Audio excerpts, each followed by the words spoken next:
Assalamualaikum warahmatullahi wabarakatuh. Apa kabar semuanya? Semoga sehat selalu dan diberi kelancaran dalam menjalankan aktivitas hari ini.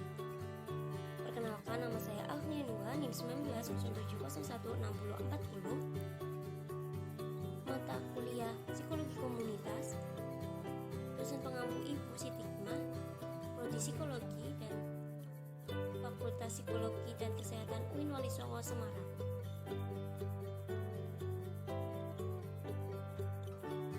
Saya akan membahas mengenai perjuangan Nabi di Mekah dan Madinah dalam dakwah Islam, surat Al-Baqarah ayat 83, dan pemberdayaan komunitas.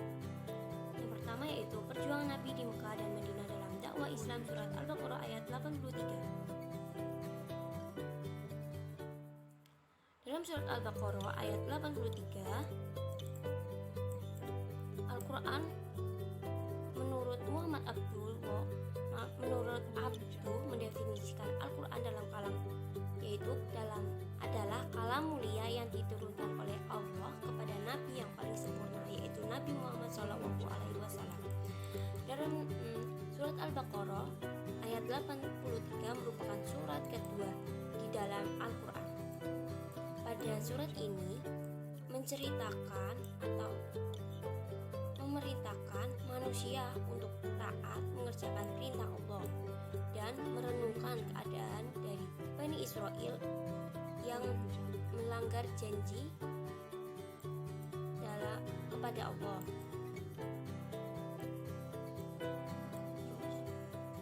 Dan kaum munafik yang hidup di zaman Nabi Muhammad SAW, kecuali sebagian kecil dari kaum yang menepati janjinya. Terus adapun perintah Allah tersebut itu ada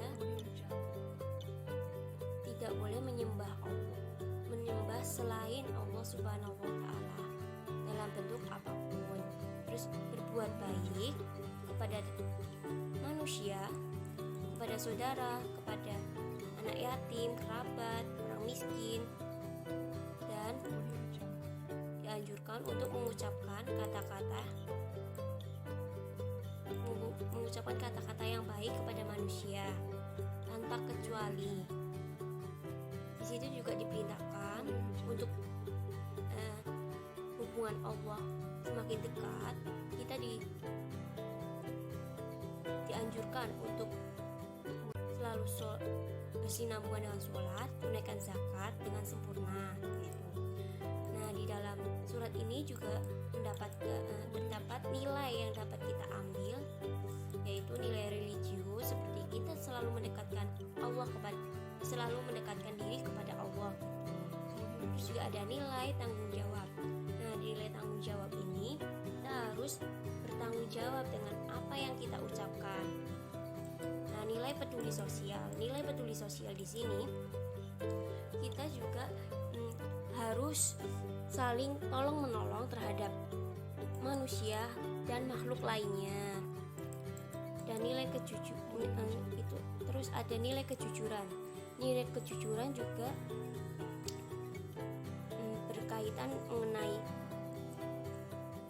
perkataan kita yang sesuai dengan keadaan.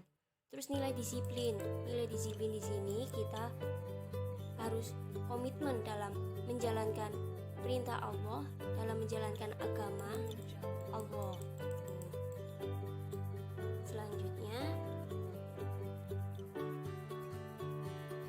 kita membahas mengenai pemberdayaan komunitas. Apa sih pemberdayaan komunitas? Pemberdayaan komunitas itu berasal dari bahasa Inggris, yaitu empowerment. Nah, dari pandangan psikologi, komunitas itu mengungkapkan bahwa sebuah proses berjalan dengan menjadikan komunitas lokal atau daerah sebagai pusat kegiatan. Nah, dari proses ini menciptakan sebuah rasa saling menghargai, menguntungkan, refleksi kritis, terus kegiatan bersama dari berbagai sumber yang dipunyai untuk mencapai tujuan berguna berdasarkan asas kesetaraan. Itu menurut Wibowo 2013.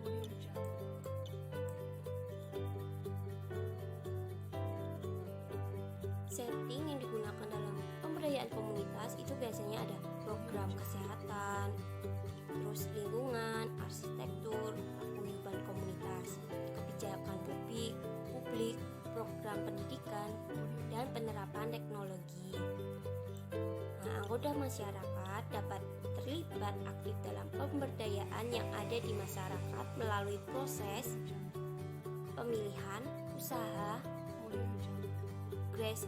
grassroots, atau ketika individu membentuk kelompok lalu mendefinisikan tujuan, memilih metode untuk mencapai tujuan tersebut, atau diberikan mandat oleh pemerintah. Itu menurut Dinayati 2007.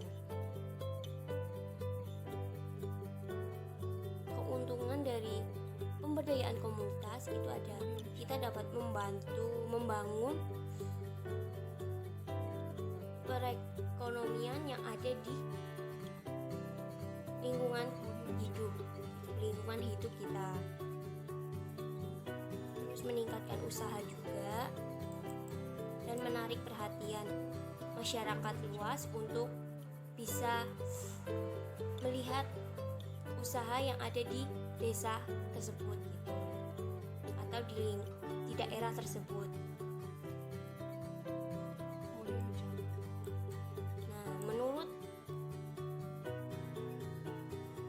Tujuan pemberdayaan komunitas itu yaitu membentuk individu dalam masyarakat menjadi mandiri.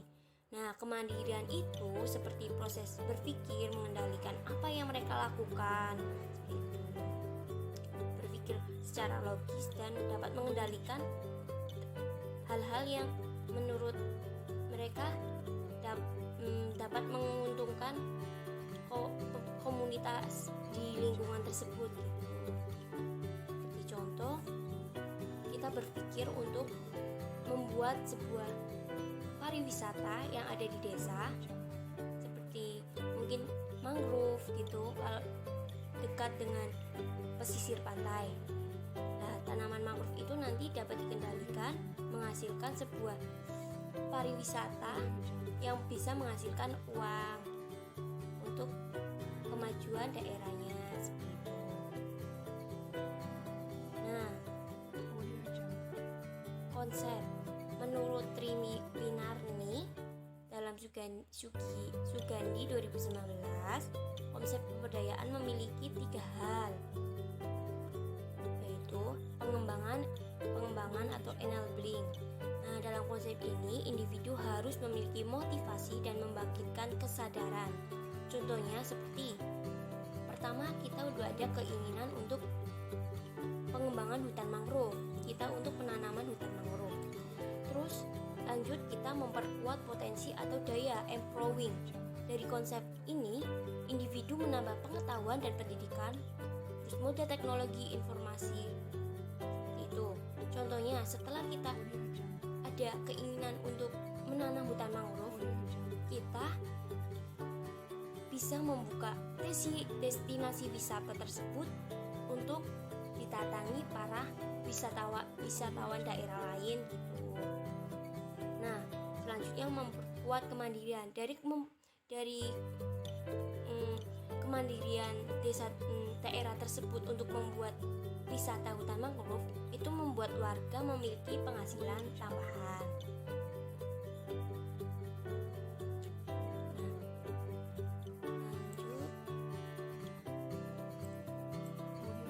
Menurut Sumadyo 2001 merumuskan terdapat 3 upaya pokok dalam setiap pemberdayaan yang disebut sebagai Tribina: bina manusia, bina usaha, bina lingkungan. Namun menurut Martikanto itu menambahkan pentingnya bina kelembagaan, karena ketiga bina yang dikemukakan merupakan itu hanya akan terwujud yang diharapkan manakala didukung oleh efektivitas beragam kelembagaan yang diperlukan. Yang pertama itu ada bina manusia. Bina manusia merupakan upaya pertama atau utama yang harus diperhatikan dalam setiap upaya pemberdayaan masyarakat. meliputi satu itu ada pengembangan kapasitas individu, terus pengembangan kapasitas yang kedua ada pengembangan kapasitas kelembagaan, terus ketiga ada kapasitas sistem jejaring. Nah, kedua itu ada bina usaha. Bina usaha ini untuk upaya dalam setiap pemberdayaan, meliputi itu badan usaha yang pertama, terus ada perencanaan investasi, terus penetapan sumber-sumber pembiayaan, terus pengelolaan SDM, sumber daya manusia, dan pengembangan karir. Nah, yang ketiga itu ada bina lingkungan. Pembangunan ini nanti berkelanjutan.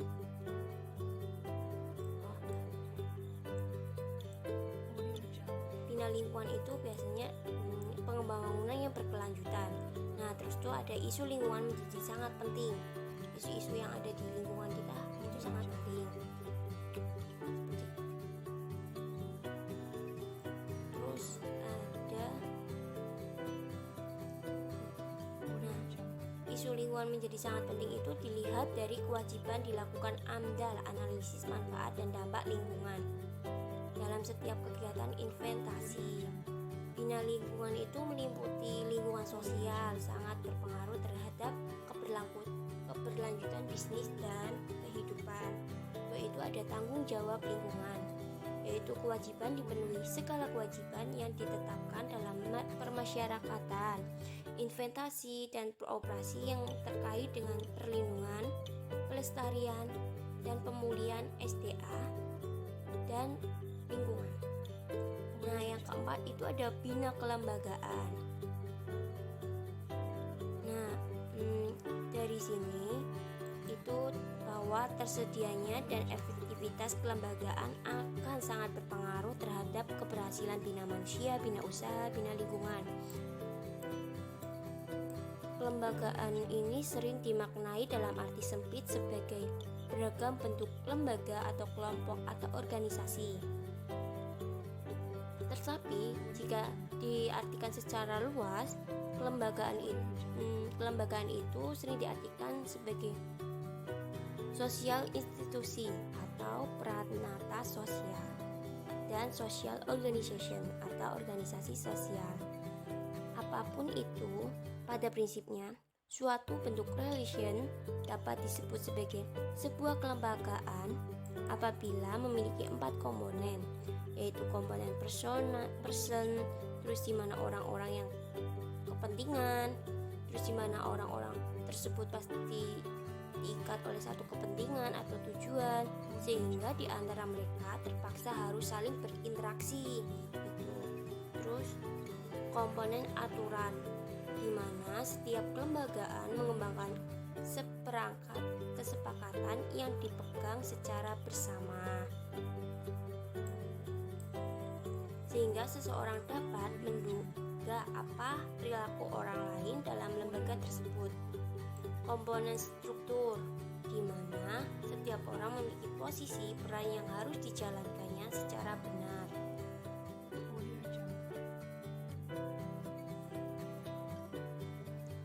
Sekian presentasi dari saya. Jika ada salah kata, saya mohon maaf. Wassalamualaikum warahmatullahi wabarakatuh. Terima kasih.